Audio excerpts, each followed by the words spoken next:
Pure cinema YouTube சேனலுக்கு நீங்கள் கொடுக்குற பேராதரவுக்கு நன்றி. சினிமா சார்ந்த விஷயங்களை ஒரு லேர்னிங் பர்பஸாக மக்கள் எல்லாருக்கும் கொடுக்குற நோக்கத்தில் இந்த டிஸ்கஷன் எல்லாத்தையும் நம்ம சேனலில் அப்லோட் பண்ணுறோம். இது மட்டும் இல்லாமல் நம்ம சேனலில் இருக்க எல்லா வீடியோஸும் டெக்னிக்கலி யூஸ்ஃபுல்லாகவும் பல பேருக்கு அமைஞ்சிருக்கு. இது தொடர்ந்து உற்சாகமாக செய்கிறதுக்கு உங்களோட சப்போர்ட்டை லைக், ஷேர் அண்ட் சப்ஸ்கிரைப் மூலமாக எங்களுக்கு கொடுங்க. சினிமா கல்வியை ஜனநாயகப்படுத்துகிற நோக்கத்தில் தமிழ் ஸ்டுடியோவோட இந்த முன்னெடுப்பால் பல இயக்குநர்கள், நடிகர்கள், ஒளிப்பதிவாளர்கள் உருவாகியிருக்காங்க. இந்த முன்னெடுப்பு தொடர்ந்து நடக்க பியூர் சினிமாவுக்கு லைக், ஷேர் அண்ட் சப்ஸ்கிரைப் பண்ண மறந்துடாதீங்க.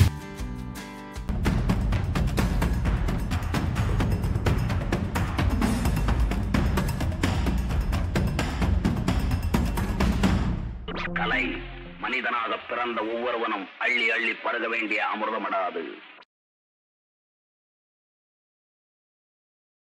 ஒருவேளை படம் சரியாக இப்போ நீங்கள் சொன்ன மாதிரி எல்ஜிபிடி கம்யூனிட்டிக்கிட்டே சரியாக ரெஸ்பான்ஸ் இல்லை அப்படிங்கிறதுக்கு ஒருவேளை இப்போ இருக்கிற சினிமாவோட ப்ரொமோஷன்ஸ் அந்த அளவுக்கு இல்லையோ?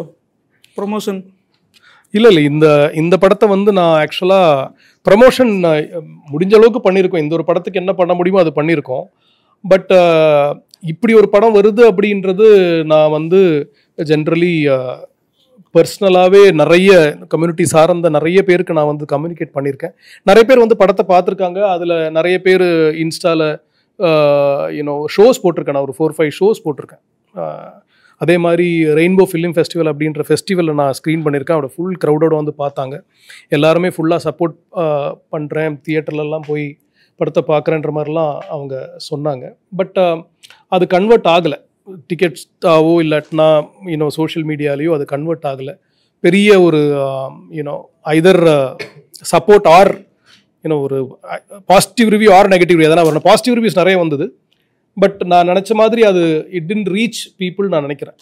நான் நினச்ச அளவுக்கு அது ரீச் ஆகலை. இல்லை, நான் என்ன நினைக்கிறேன்னா, இந்த படத்தில் சொன்ன மாதிரி தான் லாஸ்ட் சீனில் 2 பேர் மட்டும்தான் மாஸ்க் இல்லாமல் ஓடுறாங்க. வேறு எல்லாருமே மாஸ்க் போட்டுட்ருக்காங்க. ஸோ அவங்களுக்கும் அந்த பயம் இருக்கலாம்.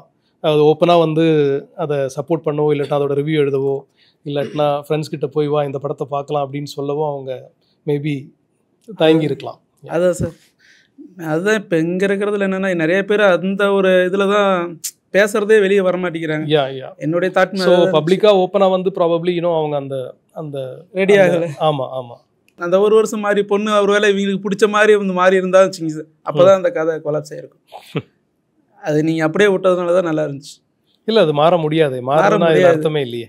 அதுதான் சார் அவங்க சொல்கிறாங்களே, ஒரு ஆண் வந்து அவங்கள விருப்பம் இல்லாமல் பண்ணுறப்ப அது ரேப்பாக அவங்களுக்கு தோணுது. அப்போ தோன்றப்பே அது தெரியும். அவங்களோட ஃபீலிங்ஸ் அது கிடையவே கிடையாது. அது கிடையவே கிடையாது. அது 1 இயர் கழிச்சு மாறினா மட்டும் என்ன போகுது, என்ன ஒரு குழந்தை பிறக்க போகுது, அவ்வளோதான். அதில் எந்த ஃபீலிங்ஸ் மாற போகிறது கிடையாது. இல்லை, 1 இயர் கழிஞ்சு மாறினா மாறிட்டு போட்டோமே, நம்ம யார் அதை அது அப்படி இருக்கக்கூடாதுன்னு சொல்ல நம்ம யார்? நான் வந்து எனக்கு 10 வருஷமாக எனக்கு இதுதான் பிடிக்கும், 10 வருஷத்துக்கு அப்புறம் எனக்கு வேற ஒன்று பிடிக்கும்னு அது என்னோட சாய்ஸ் தானே. நான் இப்படி பண்ணக்கூடாதுன்னு சொல்கிறதுக்கே யாருக்குமே உரிமை கிடையாது. கண்டிப்பாக அஃப்கோர்ஸ் சொல்லலாம். நான் வந்து வயலண்ட்டாக இன்னொருத்தரோட லைஃபையோ இன்னொருத்தரை நான் வந்து ஃபோர்ஸ்ஃபுல்லாக எதனா பண்ண வைக்கிறேன்னு அவங்க ரியாக்ட் பண்ணலாம். நான் பாட்டு என் வாழ்க்கையை வாழ்ந்துட்டு இருக்கேன்னா அந்த வாழ்க்கையை வாழக்கூடாதுன்னு சொல்கிறதுக்கு யாருக்குமே எந்த உரிமையும் கிடையாதுன்னு நான் நினைக்கிறேன். ஆக்சுவலாக அவங்க கொண்டாடி இருக்கலாம். ஏன்னா நீங்கள் ஒரு வேளை அந்த மாதிரி வச்சு ஒரு வருஷம் கழிச்சு அப்புறமேட்டு அப்பா அம்மாவுக்காக மாறி ஒரு கல்யாணம் பண்ணிட்டானா கூட அவங்க என்னடா அது நம்மளுக்கு எதிராக இப்படி பண்ணிட்டானுங்க, நம்ம ஃபீலிங்ஸ் அப்படி பண்ணியிருக்கலாம். என்ன அவங்க ஒரு தப்பு பண்ணிட்டாங்க. நீங்கள் அவங்களுக்காக ஸ்டெடியாக நின்று அந்த ஒரு கான்செப்ட் ஃபுல்லாக கொடுத்தீங்க. ஆனால் அவங்க அதை பெருசாக இது பண்ணல. இல்லை, அதுதான் இருக்கலாம். அவங்க இன்னும் ஓப்பன் அப் ஆகலை. அண்டு படம் தானே இருக்குல்ல, மேபி நாளைக்கு பார்க்கலாம், இல்லை நாளைக்கு அதை பற்றி பேசலாம். இப்போ இந்த மாதிரி படங்கள்லாம் வந்து ஒரு ரொம்ப செலக்டிவான தேட்டர்ஸில் தான் ரிலீஸ் ஆகுறதுனால வந்து பார்க்க ரொம்ப கஷ்டமாக இருக்குது சார். நான் வந்து இப்போது ஜமான்னு சொல்லி ஒரு ஃபிலிம் வந்து அருமையான படம். அது அந்த படம் வந்து சரி நம்ம பார்க்கணுன்னு சொல்லி பிளான் பண்ணுறேன். ஆனால் போக முடிய மாட்டேங்குது. ஏன்னா ரொம்ப ரோகிணியில் போய் பார்த்தேன் நான். அதுக்கே ஒரு 4 டைம்ஸ் பிளான் பண்ணி போக முடியாமல் போயிடுச்சு. லாங்கில் இருந்து கரெக்டாக அந்த ரொம்ப செலக்டிவான தேட்டர்ஸில் தான் சார் ரிலீஸ் ஆகுது. ஸோ அந்த டயத்தில் வந்து பார்க்க முடிய மாட்டேங்குது. அது ரொம்ப கஷ்டமாக போயிடுச்சு. இந்த டைட்டில் பார்க்கவுமே இந்த படம் பார்க்கணுன்னு சொல்லி நான் நினச்சேன். ஆனால் இந்த கமலா அப்புறம் ரோஹினியா அதுவுமே அந்த டைமிங்கும் வந்து ஒரு 2 ஷோ அது மாதிரி தான். ஸோ சரியா அது அங்கேருந்து வந்து பார்க்க முடிய மாட்டேங்குது. இல்லை, பெரிய கமர்ஷியல் சினிமாஸ்க்கு மட்டுமே தான் நல்ல ஷோஸும் நல்ல இதுவும் கிடைக்கும். 1 2 வந்து என்னென்னா, இது இப்போது இந்த புக் மை ஷோ மாதிரியான ஒரு டிக்கெட் புக்கிங் இருக்கு இல்லையா? ஸோ அவங்க என்ன சொல்கிறாங்கன்னா, அட்வான்ஸ் புக்கிங் ஒரு 12 டிக்கெட்ஸாவது புக் ஆகலைன்னா அந்த ஷோவை கேன்சல் பண்ணிடுறாங்க. ஸோ இப்போது காதல் என்பது பொதுவுடைமை மாதிரி படம் நானே போய் தியேட்டரில் பார்க்கணுன்னா நான் அட்வான்ஸ் புக்கிங் பண்ண மாட்டேன். நான் எதுக்கு அதிகமாக காசு கொடுக்கணும், 25 ரூபா கொடுக்கணும்? நான் நேராக அங்கே போய் டிக்கெட் வாங்கி படம் பார்ப்பேன். ஆனால் அங்கே போய் நீ டிக்கெட் வாங்க போனால் அங்கே படம் இருக்காது. ஸோ அட்லீஸ்ட் ஒரு 12 பீப்புள் அட்வான்ஸ் புக்கிங் பண்ணியிருந்தால் தான் ஷோ ஹோல்ட் பண்ணுறாங்க. ஸோ அந்த first 3 days Friday Saturday Sunday உங்கள் ஷோ ட்ராப் ஆக தொடங்கும். அப்புறம் மண்டே வந்து கம்ப்ளீட்டாக பாதி ரிமூவ் பண்ணிருவாங்க. ஸோ அப்படியே அந்த படம் ஃப்ரைடேக்குள்ளே தியேட்டரை பொறுத்த வரைக்கும் சத்துரும். அதே மாதிரி ஒரு படம் பார்க்க டிக்கெட் நான் அட்வான்ஸ் புக்கிங் பண்ணியிருந்தது, நிறம் மாறும் உலகில்னு சொல்லி ஒரு படம் வந்தது. சரி அது பார்க்கலான்னு சொல்லி நான் அட்வான்ஸ் புக்கிங் பண்ணேன். நான் பண்ணிட்டு போய் தேட்டரில் நின்னா நான் ஒருத்தன் தான் புக் பண்ணி. ஆமாம், அப்போ திருப்பியும் ஷோ கேன்சல் பண்ணிட்டாங்களா? கேன்சல் பண்ணி சொல்லிட்டாங்க. ஸோ அது மாதிரி இருக்க தான் இந்த மாதிரி படங்கள் சரியாக பார்க்க முடிய மாட்டேங்குது. ஆமாம், இந்த மாதிரி வந்ததுன்னா ஃபெஸ்டிவல் அது மாதிரி தான் பார்க்க முடியும். ஸோ அதுக்காக தான் இப்போ படம் எடுத்தாலுமே அந்த அட்லீஸ்ட் ஒரு 50 to 1 crore you have to do promotions. அப்படி பண்ணாலுமே தியேட்டர்ஸ் ஹோல்ட் பண்ணுவாங்களா, தியேட்டர்ஸ் உங்களை சப்போர்ட் பண்ணுவாங்களான்றது again a big question. So lot of factors. இப்போ இந்த படத்தில் சென்சார் ரிலேட்டடில் சென்சார் பண்ணி தான் வந்திருக்கும் தியேட்டருக்கு. ஸோ சென்சாரில் நீங்கள் என்ன ஃபேஸ் பண்ணீங்க? ப்ளஸ் பை லா வந்து நம்ம ஊரில் இதை பற்றி என்ன இருக்குது? சர்ப்ரைசிங்லி ஆக்சுவலி சென்சார் வந்து பயங்கரமாக சப்போர்ட் பண்ணாங்க. ஆனால் அது 2 ப்ராசஸில் நடந்தது. ஃபஸ்ட்டு சென்சர் அப்ளை பண்ண உடனே அவங்க வந்து ஏ சர்டிஃபிகேட் தான் தருவேன் அப்படின்னு சொல்லிட்டு சில கட்ஸ் எல்லாம் சொன்னாங்க. நாங்கள் வந்து நானும் தனஞ்சயன் சார் 2 பேருமே முடியவே முடியாது, ஏ இல்லைனாவே இந்த படம் பார்க்க யாரும் வரமாட்டாங்க, நீங்கள் ஏ வேறு கொடுத்துட்டிங்கன்னா ரொம்ப கஷ்டம், இது ஒரு ஃபேமிலி படம், ஃபேமிலி பார்க்க வேண்டிய படம், யூஏ நீங்கள் டெஃபினட்டாக கொடுத்தாகணும் அப்படின்னு சொல்லிட்டு சொன்னோம். அவங்க வந்து அதை வந்து ரிவைசிங் கமிட்டிக்கு ரெஃபர் பண்ணாங்க. ஸோ திருப்பியும் ஒரு 9 பேர் சேர்ந்த குழு வந்து படத்தை திருப்பியும் பார்த்தாங்க. திருப்பியும் பார்த்துட்டு அவங்க டிஸ்கஷனில் சர்ப்ரைசிங்லி படம் ரொம்ப நல்லா இருக்குது, எந்த கட்டுமே சொல்லலை, ஒன்றுமே சொல்லலை, யூஏ கொடுத்துட்டாங்க. ஸோ அது வந்து ரொம்ப பாசிட்டிவான ஒரு விஷயமா இருந்தது. Surprisingly very positive. அவங்க வந்து ஃபுல்லாகவே சப்போர்ட் பண்ணாங்க. மறக்காம சப்ஸ்கிரைப் பண்ணிடுங்க.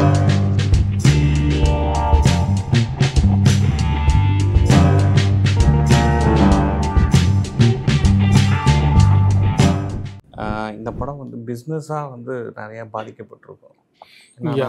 பேசிக் நான் வந்து என்னென்னா நான் நிறைய படங்களுக்கு நான் பிஸ்னஸ் பண்ணிகிட்ருக்கேன். ஸோ அந்த சோசியல் படங்கள் வந்தாலே பிஸ்னஸ் ஆக மாட்டேங்குது. 4ஆம் தேதி குயிலின்னு ஒரு படம் ரிலீஸ் ஆகுது.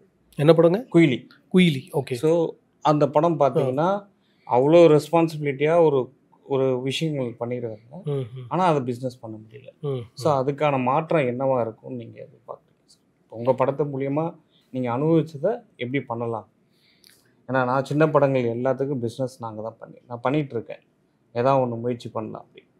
இல்லை நீங்கள் பண்ணிகிட்ருக்கீங்கன்னா அப்போ டெஃபினட்டாக நீங்கள் கண்டினியூஸாக பிஸ்னஸ் பண்ணுறீங்கன்னா டெஃபினெட்லி நீங்கள் ஃபேஸ் பண்ணுறேன். இதுக்கான மாற்றம் என்னவா இருக்குன்றது ஒரு இதுக்கான மாற்றம் அப்படின்றது audience, theatre, producer and main stream actors தான். பட் மெயின் ஸ்ட்ரீம் ஆக்டர்ஸ் யாருமே வந்து இந்த மாதிரி படங்களை இப்போ பண்ணுறதில்ல. ஒன்ஸ் அவங்க அந்த ஒரு கமர்ஷியல் அதாவது சம்பளம் தானே, ஒரு அமௌண்ட் ஒரு 5 crores வாங்கிட்டோன்னா நெக்ஸ்ட்டு நம்ம வந்து அந்த படம் ஹிட் ஆகுனா 10-20 அப்படி போகிறாங்க. அப்போது இந்த மாதிரி ஒரு சோஷியல் படம் நீங்கள் அவங்ககிட்ட போய் கதை சொல்லவே முடியாது. ஏன்னா இந்த சம்பளத்துக்கு அவங்க அது பண்ண அவங்களுக்கு கஷ்டமாக இருக்கும், அவங்க பண்ண மாட்டாங்க. ஏன்னா அது சின்ன படம் இல்லையா, அதை மேட்ச் பண்ண முடியாது. ஸோ இந்த மாதிரி படங்கள் எனக்கு இப்போ தெரிஞ்சு I don't have an answer. இதுக்கு ஒரு சொல்யூஷன் கிடையாதுங்க. சொல்யூஷன் ரொம்ப கஷ்டம். அப்போ இந்த மாதிரி படங்கள் வர்றது ரொம்ப கம்மியாகிட்டு இருக்குது. அதில் எதனா ஒன்று ஜெயிக்கணும்னா ஒரு வழி இந்த மாதிரி ஒரு சோஷியலி கான்ஷியஸான படம் வந்து கமர்ஷியலாகவும் எல்லாருக்கும் பிடிக்கிற மாதிரி இருந்து ஃபுல் நியூ கமர்ஸாக இருந்து அந்த ப்ரொடியூசர் அதை புரிஞ்சு ஒரு 1 crore 2 crore முன்னாடியே ப்ரமோஷன் பண்ணி இந்த ரீல்ஸ் எல்லாம் வைரல் ஆகி எல்லாருமே அந்த படம் வரத்துக்காக வெயிட் பண்ணுற ஒரு சிச்சுவேஷனை வந்து க்ரியேட் பண்ணாருன்னு வச்சுக்கோங்க. அப்போ ஆப்வியஸ்லி தியேட்டர்ஸ் 4 shows கொடுத்துருவாங்க. ஏன்னா ஆல்ரெடி அந்த படத்துக்கு டாக் இருக்குது, அது வைரலாக இருக்குது, அதோட பாட்டு ஃபேமஸாக இருக்குது, அதோட ரீல்ஸ் ஃபேமஸாக இருக்குது. ஸோ இப்போ இருக்கிற சிச்சுவேஷனில் நீங்கள் படம் வந்து 5 லட்சத்துக்கு பண்ணுங்கள், 10 லட்சத்துக்கு பண்ணுங்கள், 50க்கு பண்ணுங்கள், 1க்கு பண்ணுங்கள். பட் மார்க்கெட்டிங் காஸ்ட் வந்து ரொம்ப ஹையாக நீங்கள் வச்சுருக்கணும். அதுக்கான அமௌண்ட் ப்ரொடியூசர்கிட்ட இருக்கணும். அண்ட் அதுவும் சும்மா வந்து ட்ரெடிஷ்னல் மார்க்கெட்டிங், இப்போ நீங்கள் உங்கள் படம் இருக்குன்னா அது மற்ற படங்கள் மாதிரியே போஸ்டர் ஓட்டுறது இல்லாட்டினா ப்ரெஷ் ஷோ வைக்கிறது அப்படி பண்ணுறதுனால பிரயோஜனம் இல்லை. எல்லா படத்துக்குமே அதோட கதை சார்ந்த ப்ரமோஷன்ஸ் இருக்குது. அதை நீங்கள் எவ்வளோ க்ரியேட்டிவாக கதை எழுதுறீங்களோ அவ்வளோ க்ரியேட்டிவாக அந்த கதையை நீங்கள் ப்ரமோட் பண்ண வேண்டியிருக்கும். அது ஒரு க்ரியேட்டிவ் டீமை வச்சு அதை கரெக்டாக ப்ரமோட் பண்ணி இப்போ இருக்கிற இன்ஸ்டா உங்களோட ஆடியன்ஸ் யாருன்னு ஃபஸ்ட்டு நீங்கள் டார்கெட் பண்ணணும். யாருக்கான படம் அவங்களுக்கு அந்த ரீல்ஸ் போய் ஷேர் எல்லாமே இப்போ பண்ணலாம். இப்போ நீங்கள் கூகுளில் உட்காந்து Google optimisation, Facebook what is monitor இது இருக்குது, வாட் இஸ் பூஸ்ட்னு இருக்குது. ஸோ அதெல்லாமே நீங்கள் கரெக்டாக உங்களோட படத்தோ ட்ரெய்லரோ ரீலியோ அந்த இடத்துல ப்ளேஸ் பண்ண முடியும் உங்களால். ஆனால் அதுக்கு செலவாகும். அது தெரிஞ்ச ஆளுங்களை நீங்கள் ஹையர் பண்ணணும். இப்போ ப்ராடக்ட்ஸ் பண்ணுறாங்க இல்லையா, இப்போ நீங்கள் வந்து ஒரு ஜஸ்ட்டு டைப் பண்ணி சர்ச் பண்ணி ஒரு மியூசிக் சிஸ்டம் வாங்கினீங்கன்னா நீங்கள் எங்கே போனாலும் அந்த இது வந்துகிட்டே இருக்கு இல்லையா. அந்த மாதிரி உங்கள் படத்துக்கும் வரணும். அதுக்கான செலவு அந்த சின்ன படங்கள் பண்ணணும். அப்போ தான் பாசிபிலிட்டி இருக்குது. கண்டிப்பாக சார். நீங்கள் எவ்வளோ ஃபேஸ் பண்ணீங்க சார் பிஸ்னஸ்க்காக? இல்லை, நான் 2 வருஷமாக சுற்றிட்டு இருந்தேங்க. 2 வருஷமாக இந்த படத்தை வெளியே கொண்டு வர ட்ரை பண்ணிகிட்டு இருந்தேன். ரொம்பவே கஷ்டப்பட்டேன். ஃபார்ச்சுனேட்லி தனஞ்சயன் சார் படம் பிடிச்சிருந்து அண்ட் அவர் தியேட்டருக்குலி what to say Valentine's day அன்றைக்கே ரிலீஸ் பண்ணலான்னு டிசைட் பண்ணார், ஒத்துக்கிட்டாரு. It happen. சார் எனக்கு 1 minute ஷார்ட் ஃபிலிம் தான் எடுத்தேன். கன்க்ளூஷன் என்னால் கொடுக்க முடியல. சார் சொன்ன மாதிரி எனக்கு கொடுக்க தெரியல, என்னோடய அனுபவப்படி கொடுக்க தெரியல. நான் யூடியூப்பில் நிறைய லெஸ்பியன்ஸ் கப்புள்ஸ் பார்க்குறேன், ப்ளஸ் வந்து என் கண்ணால் பார்க்குறேன். அவங்களுக்கு ஒரு சக்சீடான லைஃப் இல்லை. இப்போ என்னோடய அம்மா அப்பா லவ் பண்ணுறாங்க, அது ஒரு சக்சீடான லைஃப் இருக்குது. என்னோடய அக்கா அண்ணா லவ் பண்ணுறாங்க, சக்சீடான லைஃப் இருக்குது. ஒரு மென்னுக்கும் உமனுக்குமான லவ் வந்து சக்ஸஸ் ஆகிடுது. காலங்காலமாக நிறைய தாஜ்மஹால் பற்றிலாம் நிறைய காதல் கதைகள் இருக்குது. இப்போ லெஸ்பியன்ஸ் பீப்புள், எல்ஜிபிடி அவங்கள பார்த்தீங்கன்னா எந்த ஒரு காதல் கதையுமே இல்லை. அப்போ அவங்களுக்கு ஒரு பயம் வரதானே செய்யும். யாரை பார்த்து வாழ்கிறது அப்படின்ற ஒரு பயம் இருக்கும் இல்லையா. இப்போ நான் வாழ்ந்துருவேன், எங்கள் அம்மா அப்பா சந்தோஷமாக இருக்காங்க, லவ் பண்ணாங்க அப்படின்ற மாதிரி நான் வாழ்ந்துருவேன். இப்போ அவங்க யாரை பார்த்து வாழ்கிறது, வாழ்க்கை முறையை வந்து யாரை பார்த்து கற்றுக்கிறது அப்படின்னு ஒன்று இருக்குது. ப்ளஸ் வந்து சொசைட்டி வந்து என்ன தான் வந்து தனியாக போயிட்டாலுமே முற்பக்கம் யோசித்தாலுமே வந்து சின்ன சின்ன வார்த்தைகள் வந்து அவங்கள வந்து ஒரு மாதிரி பண்ணுது இல்லையா. இதெல்லாம் தாண்டி வந்து அவங்களால சக்சீடான ஒரு லைஃப்பை வாழ முடியுமா? இப்போது 1 வருஷம் கழிச்சு நீங்கள் பிரிஞ்சுட்டா, 2 வருஷம் கழிச்சு பிரிஞ்சுட்டான்னு எனக்குமே அந்த கொஸ்டின்லாம் வந்துச்சு. நானுமே அதெல்லாம் யோசிச்சு பார்த்தேன். பட் கன்க்ளூஷனே இல்லாமல் எப்படி சார்? இப்போது அப்பா அம்மா சேர்ந்துட்டாங்க, அதில் ஒரு கன்க்ளூஷன் இருக்குது, சேர்ந்துட்டாங்க, முடிஞ்ச சக்ஸஸ் ஆகிடுச்சு. இவங்க சேரவே மாட்டுறாங்களே, லாஸ்ட் வரைக்கும் கன்க்ளூஷன் இல்லாத ஒரு லைஃப் மட்டுமே வாழ்ந்துட்டு இருப்பாங்களா? அப்படிங்கும்போது ஒரு டவுட்டபுளான சார் இருக்கும். வெளில சொல்ல தயங்கிட்டே இருப்பாங்க அப்படின்ற மாதிரி டவுட் தோணுது சார் எனக்கு. அதனால என்னால் கிளைமேக்ஸ் வைக்கவே முடியல இந்த படத்தில். ஓகே, உங்கள் படத்தில்? என்னோட படம். ஓகே, ரொம்ப வேலிடான கொஸ்டின் தான். அந்த படத்துலேயே வினீத்தோட கேரக்டர் கேட்கும், கடைசி வரைக்கும் இப்படி யாருன்னா வாழ்ந்து பார்த்துருக்கீங்களா, உங்களோட லவ் உங்களோட வாழ்க்கையெல்லாம் அர்த்தமே இல்லை அப்படின்னு. இந்த கடைசி அப்படின்றதே ஒரு கட்டமைப்பு தான். கடைசின்றதே கிடையாது. கரெக்டாக பார்த்து கல்யாணம் பண்ணுறவங்களும் டைவர்ஸ் ஆகுறாங்க, அவங்களும் பிரியிறாங்க. ஸோ இந்த கடைசின்ற விஷயமே கிடையாது. இருக்கிறது அந்த மொமெண்ட் தான். இப்போ 2 பெண்களுமே சேர்ந்து ஒன்றா வாழ்ந்து, இல்லை 2 ஆண்கள் சேர்ந்து ஒன்றா வாழ்ந்தாலுமே அவங்க 1 வருஷத்துக்கு அப்புறம் பிரியலாம், 2 வருஷத்துக்கு அப்புறம் பிரியலாம். பட் அந்த 2 வருஷம் ஒரு வாழ்க்கை இருக்குல்ல, அதுதான் வாழ்க்கை. It need not be for 5 years, 10 years, 20 years. அந்த மொமெண்ட்டில் நீங்கள் என்ன செரிஷ் பண்ணுறீங்கன்னு ஒரு விஷயம் இருக்குல்ல. அண்ட் நீங்கள் ஒரு 10 years, 20 yearsக்கு அப்புறமா நிறைய பேர் கூட வாழ்ந்துருக்கலாம் சிலவங்க. பட் அவங்க கூட இருந்த அந்த சில மொமெண்ட்ஸ் இன்னும் உங்களுக்கு ஃப்ரெஷ் உங்கள் மைண்டில் இருக்கும். அவங்க ஏதாவது ஒன்று கொடுத்துருப்பாங்க, ஒரு சேஞ்ச் பண்ணியிருப்பாங்க. அதுதானே லைஃப் இல்லையா? சார் கேட்டாங்க சார், இப்போது அந்த பயாலஜிக்கல் சேஞ்சஸ் அக்செப்ட் பண்ணிக்க முடியல அப்படின்ற மாதிரி தான் அவங்க கேள்வி இருந்துச்சு. ஆமாம், கேஸ்டிசம், ரேசிசம் வந்து எனக்கு முன்னோர்கள் பண்ணாங்க, அவங்கள பார்த்து நான் கற்றுக்கிறேன். இல்லை எனக்கு ஒரு அகங்காரம் இருக்குது, ஒருத்தவங்க அடிமைப்படுத்தல எனக்கு ஒரு அகங்காரம் இருக்குது அப்படின்ற மாதிரி. ஸோ அதெல்லாம் வந்து யாருமே கற்றுக் கொடுக்கல, முன்னாடி இருக்கிறவங்கள பார்த்து கற்றுக்குறோம். இப்போ பயாலஜிக்கல் சேஞ்சஸ் அந்த லெஸ்பியன்ஸ் மாறுறாங்க, அவங்களோட உணர்வுகள் மாறுதல், இது அதை வந்து அவங்களுக்கு எப்படி சார் தெரியப்படுத்துறது? அந்த பயாலஜிக்கல் சேஞ்சஸ்னே அவங்களுக்கு தெரிய மாட்டேங்குது. இல்லை, அது நம்ம அவங்ககிட்ட தான் கேட்கணும். ஏன்னா எனக்கும் அது ஐ டோன்ட் நோ. நான் என்ன சொல்கிறேன்னா, இது ரொம்ப சிம்பிள். எனக்கும் அவங்களோட சைக்காலஜி என்ன, அவங்க எப்படி வாழறாங்க, அவங்களோட லைஃப் ஸ்டைல், இதை பற்றி எதுவுமே எனக்கு தெரியாது நான் இந்த கதை எழுதும்போது. ஆனால் அதுக்கப்புறமா நான் இந்த மாதிரி ஒரு ஃபேமிலி, அம்மா பொண்ணு ஃபேமிலி மீட் பண்ண, அவங்க அதே மாதிரி இந்த மாதிரி ப்ராப்ளம் ஆச்சு. அதுக்கப்புறமா அவங்க அந்த டைமில் இந்தியாவில் இல்லீகல், அது அவங்க லண்டனில் கொண்டு போய் அந்த 2 பொண்ணையும் கல்யாணம் பண்ணி வச்சாங்க. ஓகே, அதுக்கப்புறமா அவங்க 2 வருஷம் ஒன்றா வாழ்ந்தாங்க, சொன்ன மாதிரி பிரிஞ்சுட்டாங்க. That's a different thing. But அவங்க பேரண்ட்ஸாக அது பண்ணாங்க. அவங்க பெண்ணை வந்து வீட்டில் துரத்தலை, அவங்கள தப்பாக பேசலை, அவங்களோட அந்த வாழ்க்கையை அவங்க சப்போர்ட் பண்ணாங்க, அதை வாழ்ந்தாங்க. அதுக்கப்புறமா அவங்க வந்துட்டாங்க. மேபி கொஞ்ச நாள் இன்னும் 10 வருஷம் வாழ்ந்திருக்கலாம். அப்போ நம்ம சொல்ல முடியாதுல்ல, right? So this is the point. நம்ம வந்து கஷ்டப்பட்டு எனக்கு அதை புரிஞ்சிக்க முடியலன்னா, ஆமாம் நம்மளால புரிஞ்சிக்க முடியாது, பட் புரிஞ்சிக்க முடியலன்றனால அது தப்போ இல்லாட்டினோ அது அசிங்கம் அப்படி ஆகிடாதுல்ல. புரியலன்னு சொல்லலாம், பட் தப்புன்னு சொல்ல முடியாது. வணக்கம். என்னோட படம் ஷார்ட் ஃபிலிம் பேர் வந்து பட்டர்ஃப்ளை. இந்த படம் வந்து அது எடுத்ததுக்கான காரணம் வந்து இங்கே இருக்க எல்லாருக்குமே தெரியும். எல்ஜிபிடிக்யூ கம்யூனிட்டியோட வாழ்க்கை வந்து அவங்க கம்யூனிட்டிக்குள்ளே அது வந்து கொண்டாட்டமான வாழ்க்கையாக இருந்தாலும் சமூகத்தினால் வந்து அது புறக்கணிக்கப்பட்ட ஒரு வலிமிகுந்த ஒரு வாழ்க்கை தான் அது. அந்த வாழ்க்கை வந்து கொஞ்சம் அது வந்து நம்ம பார்த்த படங்கள் மாதிரி கொஞ்சம் அது வந்து ஒரு ட்ராமாவாக எடுக்கணும். அந்த ஒரு ஃபன் ப்ளஸ் வந்து அதுக்குள்ளே வந்து நிறைய பாலிடிக்ஸ் இருக்குது, அதுக்குள்ளே நிறைய வழி இருக்குது, அதுக்குள்ளே நிறைய இன்னர் ஃபீலிங்ஸ் இருக்குது. இருந்தாலும் அது வந்து கொஞ்சம் ரெகுலர் ட்ராமாவாக ஒரு அட்டம் பண்ணலாம் அப்படின்றதுக்காக நான் அந்த படம் எடுத்தேன். நீங்கள் பார்த்துருப்பீங்க, உங்களுக்கு பிடிச்சதான்றது பின்னாடி சொல்லுங்கள். ஆக்சுவலி என்னோட இந்த படத்தோட ஃபஸ்ட்டு நான் பேர் வச்சது பட்டர்ஃப்ளை தான் பேர் வச்சேன். ஆக்சுவலி இது கன்னடத்தில் தேரேனியே ஹுலு அப்படின்னு தான் டைட்டில் ஃபஸ்ட்டு. அதுக்கு பாட்டெலாம் கம்போஸ் பண்ணோம் கன்னடத்தில். அண்ட் இதில் வர்ற அந்த பாட்டு வந்து நான் பட்டர்ஃப்ளை அப்படின்ற அந்த பாட்டுக்கு வச்சு தான் எடிட் பண்ணேன். வணக்கம், என்னோடய பேர் மதன். நான் ஜலஜா மென்ஷன் சொல்லிட்டு அந்த ஷார்ட் ஃபிலிம் எடுத்திருந்தேன், பார்த்துருப்பீங்கன்னு நினைக்கிறேன். நான் அதோட லைன் என்னவா எடுத்தேன்னா, சமூகம் ஃபேமிலி அதெல்லாம் தாண்டி கூட இருக்கிற ஒரு 4 பேர் அதை ஃபஸ்ட்டு எப்படி எடுத்துக்கிறாங்க. என்னதான் நம்ம இந்த இடத்துல வந்து சீரியஸாக பேசணும், அந்த நம்ம கலாய்ப்பானுங்க, என்னடா இப்படி கூட்டு வந்துட்டானுங்க அப்படிங்கிற மாதிரி ஏதோ ஒன்று சொல்லி கண்டிப்பாக கிண்டல் பண்ணுறதா இருப்பாங்க. அதை வச்சு ஒரு காமெடியாக போய் அவங்களுக்கே புரிஞ்சா அப்படி இருக்கும் அப்படிங்கிற மாதிரி அப்படி ஜாலியாக போகலாம் அப்படிங்கிற மாதிரி தான் அந்த லைன் எடுத்திருப்பேன். ஸோ அவ்வளோதான் அந்த லைனோட பேஸ். தேங்க்யூ. வணக்கம். அகனல் டைரக்டரு. ஒரு சின்ன விஷயம் சொல்லிடுறேன். ஒரு கொரோனாவுக்கு முன்னாடி வந்து இதே இடத்துல ஃபீச்சர் ஃபிலிமுக்கு நான் பூஜை போட்டேன். அகனலுக்கு இதே இடத்துல ஷார்ட் ஃபிலிமுக்கு நான் ஸ்க்ரீனிங் பண்ணுறாங்க. இதே இடத்துல தான் பூஜை போட்டேன். ஸோ சென்டிமெண்ட்லாம் பார்த்தீங்கன்னா இந்த கதையை நான் எடுக்கிறதுக்கான காரணம் என்னென்னா, டிரான்ஸ்ஜெண்டருக்கு வந்து ஒரு ஸ்போர்ட்ஸில் வந்து அங்கீகாரம் கிடையாது. இது வந்து இப்போ என்ன தான் நான் முயற்சி எடுத்தாலும் இந்த ஸ்போர்ட்ஸில் வந்து ஒரு அங்கீகாரம் வேணும் அப்படின்றது தான் ஒரு கான்செப்டாக இந்த எடுத்திருப்பேன். நீங்கள் கடைசியில் பார்த்தீங்கன்னா ஒரு கேள்வி கேட்டிருப்பாங்க, நான் என்ன தான் ஓடி இது பண்ணாலும் எனக்கு ஸ்போர்ட்ஸ் கோட்டாவில் உடனே வேலை கிடைக்குமான்றது ஒரு கேள்வி வச்சுருப்பாங்க. அதுதான் இந்த படத்தோட கேள்வி. வணக்கம், என்னோட பேர் கலிய பெருமாள். நான் தாத்தா மழை படத்தோட டைரக்டர். அதில் என்ன சொல்ல வந்திருப்பேன் அப்படின்னு சொன்னால், அவர் 3 ஃப்ரெண்ட்ஸாக இருப்பாங்க. திடீர்னு அதில் வந்து ஒரு ஃப்ரெண்ட் மட்டும் ட்ரான்ஸாக மாறிடுவார்.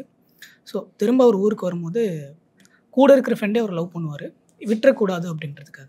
கடைசியாக அவங்க சேர்ந்தாங்களா இல்லையா அப்படின்றதுக்காக ஒரு கேள்வி இருக்கும். ப்ளஸ் வந்து அவர் ப்ரப்போஸ் பண்ணும்போது ஃபஸ்ட்டு கேள்வி என்ன வரும் அப்படின்னு சொன்னால், நம்ம 2 பேரும் சேர்ந்தா இந்த ஊர் வந்து நம்மளை வந்து அக்செப்ட் பண்ணிக்குமா அப்படின்ற அந்த சமூக பார்வை மட்டும் அதை வச்சு மட்டுமே அவங்க வந்து வேணான்னு சொல்லிட்டு போயிடுவாங்க. ஸோ இது வந்து கேள்வி.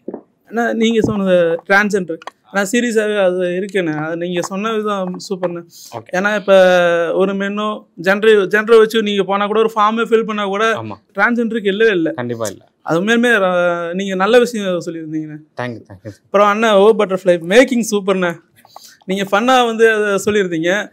ஃபன்னாகவே இருந்தாலுமே அது பார்க்குறப்ப எல்லாத்துக்குமே இப்போ சொன்ன பார்க்குறவங்களுக்கு அதை யோசிக்க மாட்டாங்க. படம் நல்லா இருக்கு, அதுக்கப்புறமேட்டு படம் நல்லா இருக்கு, இது இப்படி சொல்லியிருக்கானா அப்படின்னு யோசிப்பாங்க. மேக்கிங் சூப்பராக இருந்துச்சு. தேங்க்யூ. நல்லா இருந்துச்சு, அது ஃபன்னாகவும் இருந்துச்சு, மேக்கிங்காகவும் நல்லா இருந்துச்சு. தேங்க்யூ, நன்றி. நான் 4 ஷார்ட் ஃபிலிமில் 3 பார்த்துருங்க. நீங்கள் இருக்கிறவங்கள உண்மையிலேயே 3மே நல்லா இருந்துச்சு. 3மே உண்மையிலே ரொம்ப பேசப்படக்கூடிய ஒரு விஷயமா இருந்தது. ஏன்னா என்னோடய ஷார்ட் ஃபிலிம் வந்து இந்த ரெயின்போ ஃபிலிம் ஃபெஸ்டிவலில் பெஸ்ட்டு ஷார்ட் ஃபிலிமுங்கிற ஒரு அவார்டு வாங்குச்சுங்க. அந்த ஒரு இதனால நான் உங்கள்கிட்ட இந்த டாபிக் பேசலான்னு நினைக்கிறேன். இப்போ வந்துங்க எல்ஜிபிடியில் வந்து ஒரு பெரிய பிரச்சனை என்னென்னா, போதைப் பொருட்கள் வந்து அவங்க அதிகம் பயன்படுத்துகிறாங்க. உங்களுடைய கதைகளில் அடுத்தடுத்து நீங்கள் இந்த கான்செப்டெல்லாம் கொஞ்சம் பற்றி யோசிச்சிங்கன்னா சமுதாய மக்களுக்கு கொஞ்சம் நல்லதாக இருக்கும் அப்படின்னு நான் நினைக்கிறேன். அகனல் படம் நான் 2-3 ஃபெஸ்டிவலில் பார்த்துனுங்க, உண்மையிலே நல்லா இருந்துச்சு. கே மக்களோட நீங்கள் பழகியிருந்தீங்கன்னா உங்களுக்கு அந்த படத்தோட வழி உங்களுக்கு புரிஞ்சிருக்கும். நீங்கள் பழகுங்க, அவ்வளோதான். தாத்தா மலை இனி பார்க்கலிங்க. நண்பர் வந்து மேக்கிங்கும் நல்லா இருந்தது. இன்னும் வாழ்க்கையினுடைய இயல்புக்கு அந்த படம் போயிருந்ததுன்னா இன்னுமே ரொம்ப அழகாக இருந்திருக்கும்னு தோணுதுங்க. நன்றி. அந்த ட்ரக்ஸ் நிறைய யூஸ் பண்ணுறாங்க அப்படின்னு சொல்கிறீங்க இல்லையா, அவங்க மேலே நிறைய குற்றச்சாட்டு இருக்கு இல்லையா. ஸோ அதுலேருந்து வெளில வரதான் அது வந்து இதெல்லாம் காமிச்சிட்டு இருக்கேன். திரும்பவும் ட்ரக்ஸ் குற்றச்சாட்டு வச்சோன்னா அது தப்பாக தானே போகும். ஸோ அதனால காமிக்காமல் இருக்கேன். நீங்கள் சொன்னது உண்மையிலேயே ஒரு விஷயந்தான். அது யார் அவங்களே யூஸ் பண்ண வைக்கிறாங்க, எதனால அவங்க யூஸ் பண்ணுறாங்க. நீங்கள் குறிப்பாக கிரிண்டருங்கிற ஒரு ஆப்பை நீங்கள் நெட்லேயே சர்ச் பண்ணி பார்த்தீங்கன்னா தெரியும். அந்த ஆப்பை வந்து சம்மந்தமில்லாத ஆளுகளை யூஸ் பண்ணி அவங்கள வர வச்சு அடித்து பிடிச்சி எதோ பண்ணி பறித்து நம்ம தான் பண்ணுறோம். நார்மல் பீப்புள் தான் பண்ணுறோம். நம்ம தான் பண்ணுறோம். அதனால இதையெல்லாம் நீங்கள் கொஞ்சம் பேசணும் அப்படின்னு சொல்கிறாங்க. ஓகே, இல்லை இதை வந்து ரொம்ப பெருசுப்படுத்த தேவையில்லை. அதாவது என்னன்னா, இங்கே சமூகத்தால் ஒடுக்கப்பட்ட மக்களை வந்து நம்ம எல்லாமே ரொம்ப 100% அவங்கள வந்து சுத்தமான மக்களாக இருக்கணும், இல்லை அவங்க வந்து எந்த கெட்ட பழக்கமும் இல்லாத மக்களாக இருக்கணும்னு எதிர்பார்க்கறது ரொம்ப தப்பு. இங்கே அது வந்து இந்த போதைப் பொருளாக கூட இது சமூகத்தில் எல்லா மக்களும் யூஸ் பண்ணுறது தான். இப்போ ஒடுக்கப்பட்ட மக்கள், இந்த சமூகத்தில் ஒடுக்கப்பட்ட மக்கள் வந்து இவங்க பியூராக இருக்கணும், எந்த தப்பு பண்ணக்கூடாதுமா இருக்கணும்னு எதிர்பார்க்கறது நம்மளோட தப்பு. அது நம்ம இதை ரொம்ப பெருசுப்படுத்தி பார்க்க தேவையில்லை. நான் கேட்கணும்னு நினச்சேன், நீங்களும் அதை கோட் பண்ணியிருந்தீங்க. இப்போது வினித் சாரே சொல்கிறார் அந்த படத்தில் வந்து இந்த மாதிரி லைஃப் லாங் வாழ்ந்தவங்க யாராவது இருக்காங்களா, எக்ஸாம்பிள் காட்டுங்க அப்படின்னு. ஸோ அந்த மாதிரி ரியலாகவே இல்லையா, நீங்கள் ரிசர்ச் பண்ணிங்களா? அதே ப்ளஸ் வந்து இதுவும் வந்து இட்ஸ் லைக் அன் இன்ஃபேக்சுவேஷனா. இப்போ ஒரு இன்ஃபேக்சுவேஷன்னு சொல்லுவாங்க, ஒரு ஆண் பெண்ணை பார்க்குறது ஒரு குறிப்பிட்ட வயசில் வரும்னு. அந்த மாதிரி இந்த மாதிரி இருக்கிறது ஒரு இன்ஃபேக்சுவேஷனா, அது காலப்போக்கில் மாறிடுமா? இதுக்கான ஆன்சர் வந்து என்னன்னா, ஒன்று வந்து இது இன்ஃபேக்சுவேஷன் கிடையாது. Okay, infatuation is totally different thing. இந்த படத்துலேயே கேரக்டர்ஸ் வந்து அதை பற்றி பேசியிருப்பாங்க ஆக்சுவலாக. ஏன்னா முதல்ல வினீத்தை சொல்கிறதே அது வந்து கலேஷ் கிட்ட பேசும்போது, தட் இஸ் ரவீந்திரா கிட்ட பேசும்போது சொல்லியிருப்பேன், இதெல்லாம் அந்த வயசில் வர்றது தானே, நம்ம வந்து எப்படியாவது மாற்றிடலாம் அப்படின்றதுக்கு அதுக்கு அவன் ஆன்சர் சொல்லுவான். அப்படி கிடையாது, நம்ம வேற ஒரு உலகத்துலேருந்து அவங்கள மாற்றணும்னு நினைக்கிறோம், அது நடக்காது. நான் வந்து அவளை லவ் பண்ணிட்டு இருந்தேன்ற விஷயத்தை அவர் சொல்லுவார். So first thing, it's not an infatuation, it is a real feeling what they have. அதில் அவளே சொல்லுவாது ரியல் ஃபீலிங் அப்படின்னு சொல்லுவாள். ஸோ இது வந்து நாளைக்கு எப்படி மாறும் அப்படின்றது நம்ம நாளைக்கு தான் சொல்ல முடியும். நான் தான் சொன்னேன் இல்லைங்களா, இப்போ என்ன இருக்குன்றது உண்மை, நம்ம அதை ரெஸ்பெக்ட் பண்ண தெரிஞ்சுக்கணும். ஏன்னா இதே கொஸ்டின் நம்மகிட்டே கேட்டுக்கலாம். நீங்கள் ஸ்கூல் படிக்கிறீங்க, ஒரு பொண்ணை பார்க்குறீங்க, இன்ஃபேக்சுவேஷன் வருது, காதல் வருது, அப்போ அது வந்து லைஃப் லாங் இருக்கணும்னு நினைக்கிறீங்களா? நினைப்போம், பட் இருக்குமா? இருக்காது. ஸோ அதில் மட்டும் அந்த ஜட்ஜ்மெண்ட் நீங்கள் வைக்கல, ஆனால் இவங்களோட லவ்வில் அந்த ஒரு ஜட்ஜ்மெண்ட் வச்சு இந்த ஒரு கொஸ்டின் கேட்குறீங்க பார்த்தீங்களா. ஸோ இங்கேருந்தான் நம்ம சேஞ்ச் ஆகணும். இந்த உணர்வுகள் நமக்கு என்ன இருக்கோ அந்த உணர்வுகள் அதே மாதிரி தான் அவங்களுக்கும் அப்படின்றது தான் என்னோட படத்தில் நான் சொல்ல வந்தது. அதுதான், அதை நீங்கள் ஜட்ஜே பண்ணாதீங்கன்னு சொல்கிறேன். நான் எப்படி இருக்குமோ அது அப்படி இருந்துட்டு போட்டோன்னு சொல்கிறேன். தீபா சொல்கிறது தான், சந்தோஷமாக இருந்தாங்க, அப்படியே இருந்துட்டு போட்டோமே, என்ன பிரச்சனை உங்களுக்கு? உங்களுக்கு பிடிச்ச விஷயங்கள் இருக்கும்ல, உங்களை ஈர்க்கிற விஷயங்கள் இருக்கும் இல்லையா, உங்களுக்குன்னு ஒரு பர்சனாலிட்டி இருக்குது, அதுக்குன்னு ஒரு சில சப்ஜெக்ட்ஸ் இருக்குது, சில விஷயங்கள் இருக்குது. அந்த விஷயத்தை சார்ந்து நீங்கள் படிங்க. லிட்ரேச்சர் இருக்கலாம். எனக்கு ஆஸ்கர் வைல்டு அவரோட லிட்ரேச்சர் ரொம்ப பிடிக்கும். டால்ஸ்டாயோடது நான் படிச்சிருக்கேன், அது ரொம்ப பிடிக்கும். அதே மாதிரி அல்கெமிஸ்ட் படிச்சிருக்கேன். பட் இது எல்லாமே இது கேட்டு நீங்கள் அது படிச்சிங்கன்னா மேபி உங்களுக்கு அது ஒர்க் ஆகாதுன்னா, அதான் பர்சனலி எல்லாருக்கும் ஒரு தேடுதல், ஒரு உந்துதல் இருக்கும். அது என்ன உங்களுக்கு இன்ட்ரெஸ்ட் என்னன்னா அந்த புக்கு படிங்க, அதுலேருந்து நீங்கள் வேறு புக்குக்கு போவீங்க, அதுலேருந்து உங்கள் இன்டெலிஜென்ஸ் வளரும்னு நான் நினைக்கிறேன். ஸோ இந்த மாதிரி ரெஸ்ட்ரிக்ட் ஆகாதீங்க. நீங்களும் இப்போ போய் பார்க்கலாம், குரோசாவா படித்த புக்கு, டாரண்டினோ பிடிச்ச படங்கள், no, that doesn't work that way. And நம்ம அந்த படம் பார்ப்போம், என்ன ஆகும் தெரியுமா, சம்டைம் நமக்கு பிடிக்காது. அப்போ நம்மளையே வந்து we put our self down. அடடா இவங்களுக்குலாம் நம்மளுக்கு பிடிக்கலையே, அப்போ நம்மளுக்கு தான் ஏதோ பிரச்சனையோ.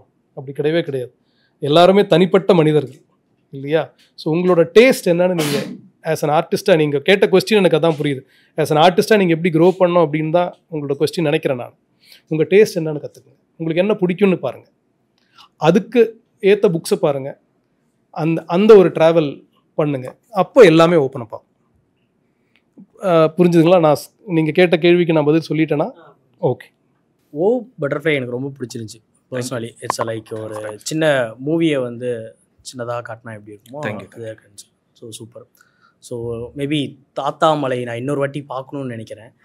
எனக்கு அது பெருசாக டக்குன்னு ஓடிடுச்சு அப்படியே. டக்குன்னு அது இன்னொரு வாட்டி பார்த்தோம்னா புரியும்னு நான் நினைக்கிறேன். ஸோ அதேமாரி ஜலஜா மேன்சன், ஸோ